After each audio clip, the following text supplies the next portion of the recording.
বাবলা গাছ থেকে উৎপন্ন হয় বিশেষ এক মিষ্টি গাম, কোমল পানীয়, চকলেট, এমনকি লিপস্টিকের মতো প্রসাধনী তৈরির মূল উপাদান এটি, যা অ্যারাবিক গাম নামেও পরিচিত।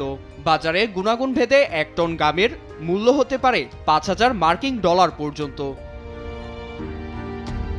সম্প্রতি বার্তা সংস্থা রয়টার্সের এক প্রতিবেদনে উঠে আসে এর রসদ চোরাচালানের চাঞ্চল্যকর তথ্য। এতে বলা হয়, বিশ্বে ৮০% গাম উৎপাদন করে পশ্চিম সুদানের কার্দোফান ও দারফুর অঞ্চলের চাষিরা। এ কারণে গাম বেল্ট হিসেবেই পরিচিত অঞ্চলটি। তবে গেল বছর দেশটির নিয়ন্ত্রণ বিদ্রোহী গোষ্ঠী র্যাপিড সাপোর্ট ফোর্স RSF এর হাতে গেলে ধস নামে বিশ্বের সবচেয়ে বড় গামের বাজারটিতে। শুরু হয় চোরাচালান, যার নিয়ন্ত্রণ চলে যায় RSF এর হাতে। উপাদানটি বাজারজাতে গোষ্ঠীটির হাতে জিম্মি স্থানীয় চাষি ও রপ্তানিকারকরা। বিশ্ববাজারে চাহিদা থাকায় চড়া মূল্য পরিশোধ করে লেনদেনে বাধ্য হন ব্যবসায়ীরা। তবে তথ্যগুলো সম্পূর্ণ ভুয়া বলে দাবি RSF এর।